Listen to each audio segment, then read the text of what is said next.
Halo semuanya, di sini aku mau jelasin ada beberapa hal yang harus diperhatikan sebelum kalian belajar tata bahasa dalam bahasa Korea. Belajar tata bahasa, mau bahasa Inggris, bahasa Korea, bahasa Jepang, bahasa Cina, itu nggak bisa langsung belajarin ABC gitu aja. Tapi kalian harus tahu dulu nih dasar-dasar dari tata bahasa di setiap bahasa yang akan kalian pelajari.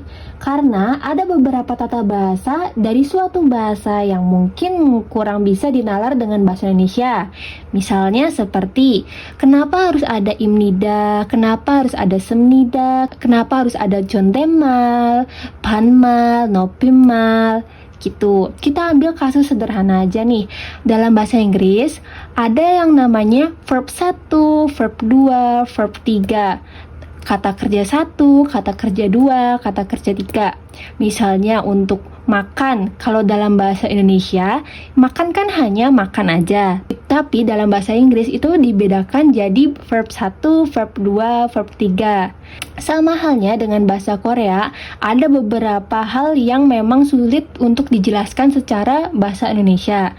Jadi, itu alasan aku buat video ini supaya kalian gak bingung sebelum kalian belajar tata bahasa Korea. Yang pertama ada word order atau urutan kata. Yang kedua ada klasifikasi kata benda, kata kerja, dan kata sifat. Yang ketiga ada sentence ending, yaitu formal, semi-formal, dan casual. Yang keempat, jenis tata bahasa, meliputi letak dan kegunaannya. Kita mulai dari yang pertama, yaitu word order atau urutan kata. Di bagian ini paling sering diributin buat orang-orang yang baru belajar bahasa Korea, karena urutan kata dalam bahasa Korea itu beda banget sama urutan kata dalam bahasa Indonesia. Untuk urutan dalam bahasa Indonesia, pasti kalian sudah diajarin saat SD, SMP, SMA. Urutannya tuh kayak gini. S, P, O, K. S-nya untuk subjek, P-nya untuk predikat, O-nya itu objek, K-nya itu untuk keterangan tempat atau keterangan waktu. Yang belum tahu, subjek itu siapa yang melakukan. Predikat itu aktivitas apa yang sedang dilakukan. Objek itu hal apa yang dilakukan oleh predikat. Nah, keterangan tempat dan keterangan waktu kalian pasti tahu sendiri ya. Oke, sekarang masuk ke urutan kata dalam bahasa Korea. Yang pertama ada SOP. Dari O dan P-nya aja itu udah berbeda ya, karena dalam bahasa Indonesia itu SPO. Predikatnya dulu, baru objeknya. Predikatnya dulu, baru objeknya. Kalau di bahasa Korea itu objeknya dulu, baru predikatnya. Contoh di sini. Di sini aku hanya menjelaskan urutan katanya ya. Buat ini apa, ini apa, ini apa, itu nanti masuk ke pelajaran selanjutnya. Kita balik ke contoh. Di sini ada SOP. S-nya saya, objeknya duluan, strawberry, lalu predikatnya makan. Kenapa bisa begitu? Karena itu memang aturannya. Selanjutnya ada KSOP. Keterangan tempatnya itu di depan. Jangan ditaruh di belakang ya. Keterangan tempatnya di kafe, subjeknya saya, objeknya strawberry, predikatnya makan. Selanjutnya ada SKOP. Lagi-lagi keterangannya itu nggak bisa ditaruh di belakang. Kayak keterangan tempat di bahasa Indonesia. Nggak bisa begini ya. Untuk SKOP, subjeknya dulu, terus keterangan tempat, lalu objek, lalu predikat. Dilihat dari tiga ini, O selalu ada di depan predikat. Walaupun keterangannya itu ada di depan atau keterangannya itu ada di tengah-tengah, urutan objek dan predikat itu nggak bisa dirubah. Harus tetap begini. Di sini, subjeknya itu saya, keterangan tempatnya itu di kafe, objeknya itu strawberry, predikatnya itu makan. Selanjutnya ada keterangannya ada 2. Lalu ditambah SOP seperti biasa. Keterangannya ada 2, yaitu ada keterangan waktu dan keterangan tempat. Keterangan waktunya di pagi hari, keterangan tempatnya di kafe, subjeknya saya, objeknya strawberry, predikatnya makan. Selanjutnya ada SKKOP. Lagi-lagi objeknya selalu di depan predikat. Nah, kakaknya ini ada 2, ada di tengah. Jadi ini sama kayak yang ini. Kalau ini sama kayak yang ini.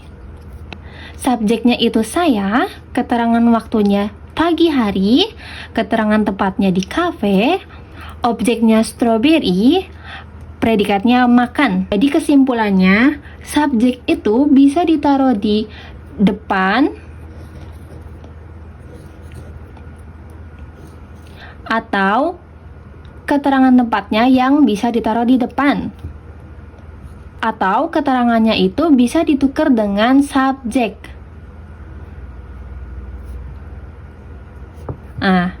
Tapi yang nggak boleh diubah itu khusus objek sama predikat. Harus tetap OP, OP, OP, OP. Selanjutnya, untuk kata kerja atau bisa disebut dengan predikat, kalau misalnya nggak ada objeknya nggak ada nih. Objeknya nggak ada. Itu urutannya SP. Nggak bisa P duluan, tapi harus subjek duluan. Contohnya, Omaga yorihata. Ibu memasak. Tapi, kalau objeknya ada, itu harus objeknya duluan. Urutannya objek predikat. Contohnya, uyure masida. Susu minum. Untuk kata sifat atau disebutnya adjektif, itu urutannya subjek lalu kata sifat. Misalnya, 제가 예쁘다. Saya cantik. Subjeknya saya, kata sifatnya cantik. Tapi kata sifat itu nggak bisa dipasangin dengan objek. Seperti penjelasan aku sebelumnya, objek itu hal yang diapa-apain sama predikat.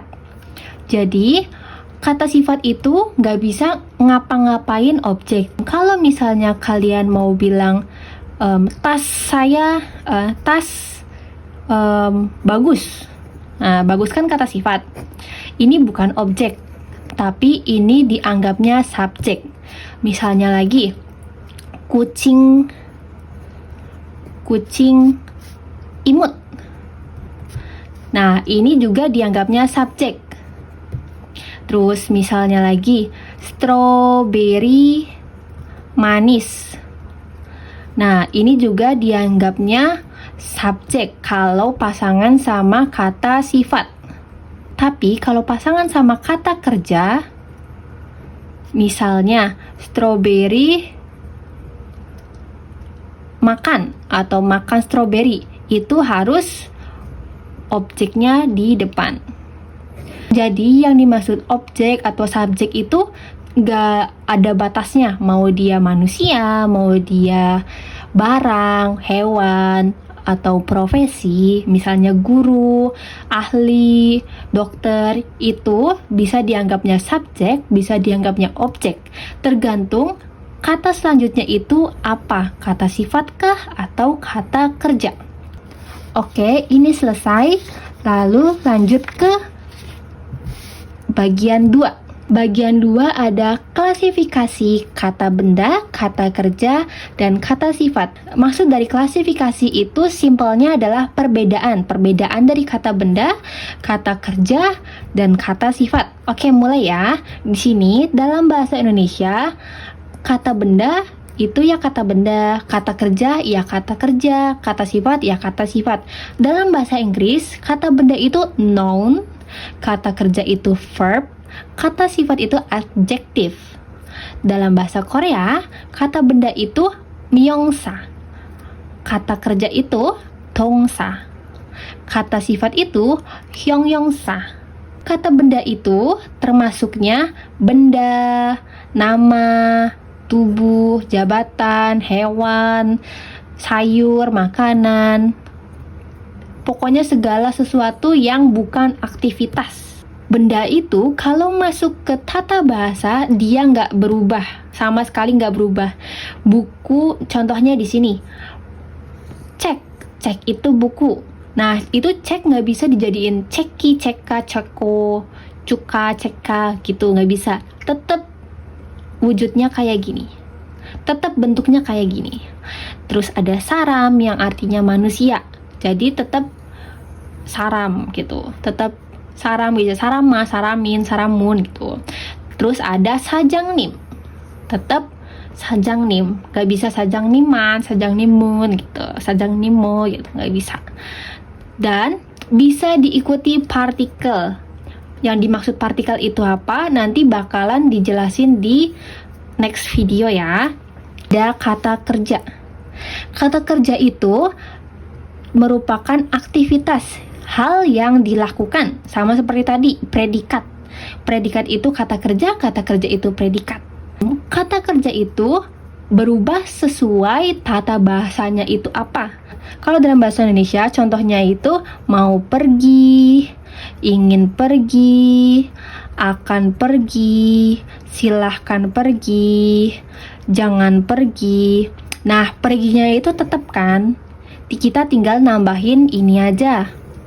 Tapi kalau dalam bahasa Korea, perginya itu yang diutak-atik. Misalnya, pergi itu gada. Gada. Nah, itu bisa jadi gaseyo, galgoyeyo, gago sipoyo. Itu nanti dipelajarin di video selanjutnya ya. Jadi, antara bahasa Indonesia dengan bahasa Korea itu beda kan? Supaya kalian gampang tahu itu kata kerja atau kata benda atau kata sifat, pokoknya kata kerja itu biasanya diakhiri dengan da. Gada, mokda, jada, anta, ikta gitu.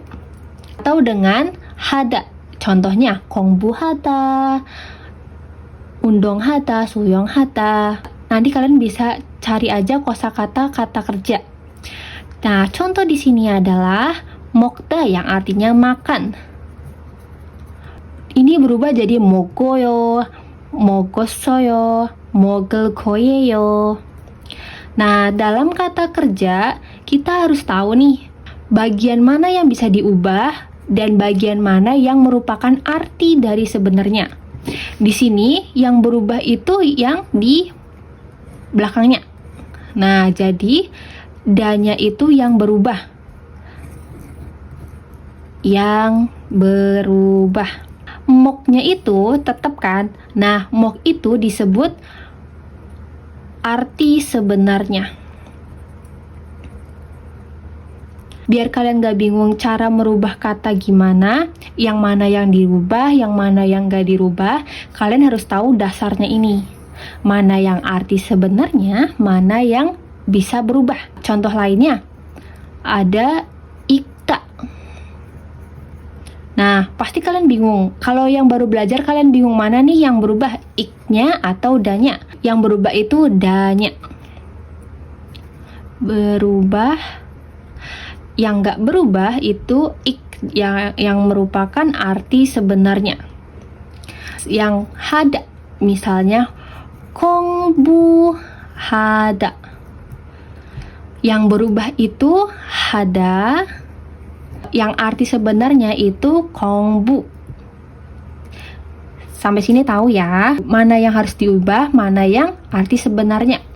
Selanjutnya ada kata sifat. Kata sifat itu yang kayak gimana sih? Kata sifat itu yang ada lawan katanya. Tapi di kata kerja tuh juga ada lawan katanya kan.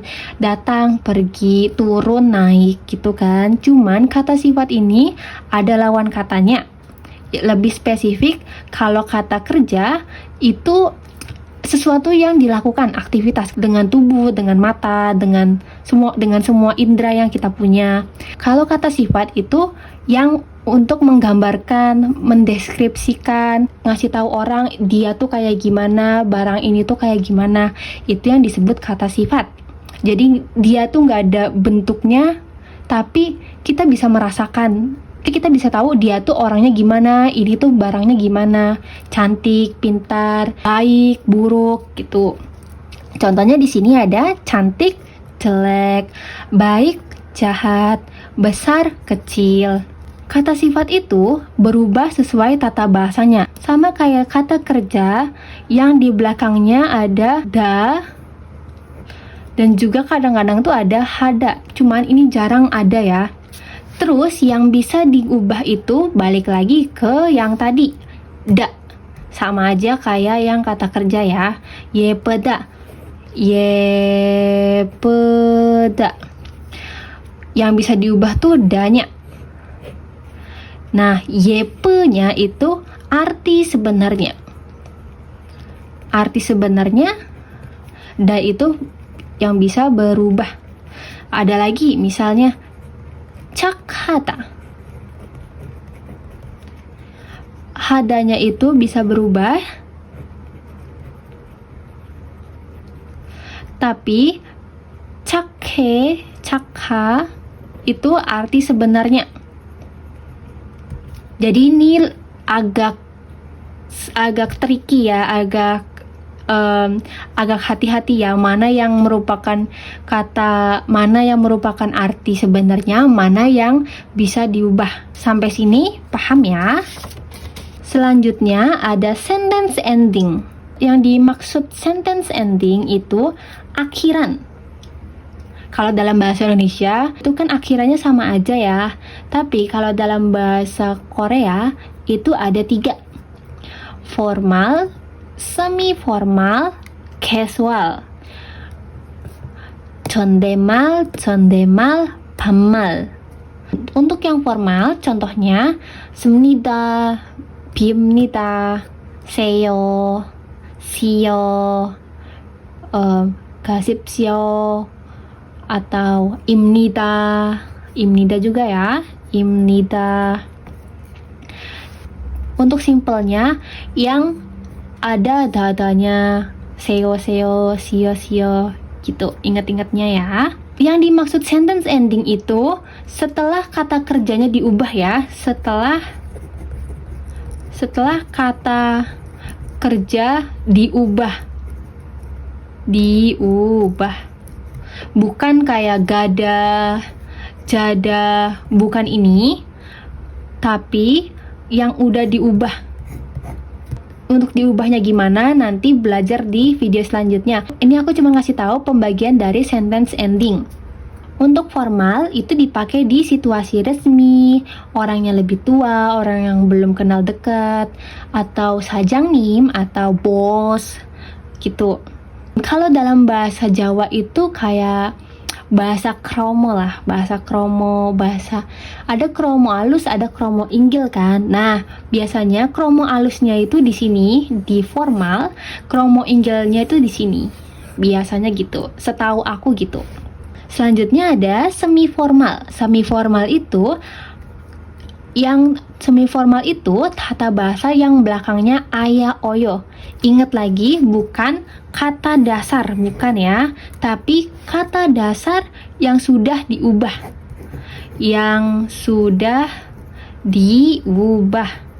Ingat ya, semi formal itu untuk percakapan sehari-hari, situasi santai, tapi tetap sopan. Jadi, saran aku, kalau kalian mau belajar bahasa Korea dengan orang Korea, kalian pakainya yang semi-formal dan formal. Kalian gak perlu malu diejek atau kayak terlalu sopan atau gimana. Karena menurutku, dalam belajar bahasa, itu kalian harus menunjukkan attitude kalian, daripada rasa gengsi kalian. Kalian tahu nih kalau yang diajak ngobrol tuh seumuran sama kalian, terus kalian langsung pakai banmal. Jangan ya. Dalam belajar bahasa akan lebih baik kalian tetap menggunakan semi formal dan formal. Kalau untuk yang casual, itu nanti aja deh kalau kalian tuh udah di tahap yang pro atau di tahap yang lebih tinggi lagi. Karena balik lagi, attitude itu nomor satu. Terus ada casual. Casual itu sama kayak semi formal, aya oyo, cuman io-nya itu dihapus. Io-nya itu nggak diperlukan, jadi langsung ka, cha, kongbuhe gitu. Jadi langsung akhirnya tuh a, o, he, io-nya dihapus. Ini saat kapan kita menggunakan casual? Itu saat kita berbicara dengan orang yang dekat, akrab, atau yang lebih muda. Tapi balik lagi, saran aku itu kalau mau seakrab apapun kalian sama orang Korea atau seakrab apapun kalian sama teman kalian, kalian tuh tetap pakainya yang semi formal ya. Jangan pakai yang banmal, karena banmal itu terkesan kayak nggak sopan gitu loh, kayak kasar. Jadi harus hati-hati ya kalau pakai banmal. Tapi kalau situasinya mepet atau buru-buru, nggak apa-apa deh pakai banmal, asal jangan ke orang yang lebih tua. Balik lagi ke yang ini. Yang terakhir ada jenis tata bahasa meliputi letak dan kegunaannya. Kita bahas dulu yang ending. Ending itu akhiran. Akhiran. Yang pertama ada deklaratif atau informasi. Ada semnida atau bimnida, ayo, oyo, a, o. Ini yang dasar ya. Lanjutnya ada interrogatif atau bertanya. Kalau dalam bahasa Indonesia kan kita cuma tinggal nambahin apakah kamu ini, gimanakah kamu ini, di manakah tempat ini, langsung gitu aja kan. Kalau dalam bahasa Korea ada sedikit perbedaan di bagian yang formal. Jadinya semnika, bimnika. Kalau yang semi formal dan casual itu cuman ayo, oyo. Tapi kalau casual itu ni, o, mogo, mogo ni gitu. Selanjutnya ada perintah untuk orang lain. Untuk yang formal itu sipsio, untuk semi formal itu seo, untuk casual itu ara, ora. Kalau dalam drama kalian sering dengar kayak kara, cara. Nah, itu karena mereka pakai banmal. Biasanya di drama itu kayak gini. Kalian kalau belajar bahasa Korea itu jangan matokin dengan drama ya, karena drama sama realita itu bakal beda banget cara penggunaan bahasanya. Kalau drama kan terkesan lebih casual, terkesan lebih mudah dipahami. Tapi aslinya untuk belajar bahasa apapun, nggak cuma Korea aja ya, itu attitude-nya harus dijaga. Selanjutnya ada permintaan atau ajakan. Ini untuk orang lain juga ya. Ayo pergi, ayo makan, gitu. Untuk formal ada bibsita, hapsita. Semi formal ayo, oyo. Jadi kayak 같이 먹어요 gitu. Kalau casual itu ada ja. 같이 먹자, 가자. Kadang-kadang gitu kan. 가자, ayo pergi. Oke, selanjutnya ada partikel. Di part ini banyak banget yang masih bingung partikel itu apa. Partikel itu ada berapa banyak. Nah, di sini yang dimaksud partikel itu yang nempel sama subjek, topik sama objek. Bukan di akhir tapi di tengah. Kalau di akhir kan tadi udah ya ending. Kalau ini di tengah, partikel itu selalu di tengah. Di sini aku cuma jelasin 3 doang ya. Sebenarnya ada banyak. Partikelnya ada banyak, ada partikel tempat, ada partikel waktu. Itu belum aku tulis karena di sini aku cuma ngasih tahu kalau partikel itu selalu di tengah. Contoh aja. Selanjutnya ada kata sambung. Letaknya di tengah dan fungsinya itu untuk menggabungkan 2 kalimat. Kalau dalam bahasa Indonesia kan kita ada dan, kemudian, lalu, gitu. Walaupun, tapi, walaupun, Kalau dalam bahasa Korea itu ada gerigo, gereso, hajiman, gerona, hue, jone, dan lain-lain. Nanti itu dibahas di video terpisah ya. Oke, penjelasan selesai. Semoga penjelasan aku bisa dipahami sama kalian ya. Untuk yang masih bingung, kalian bisa tulis di komen. Nanti aku bisa jawab di video selanjutnya di bagian Q&A ya. Aku bakal bikin video Q&A yang itu isinya pertanyaan-pertanyaan kalian seputar bahasa Korea yang masih bingung. Oke, sampai di sini dulu. Makasih udah nonton. Selamat belajar. Bye-bye.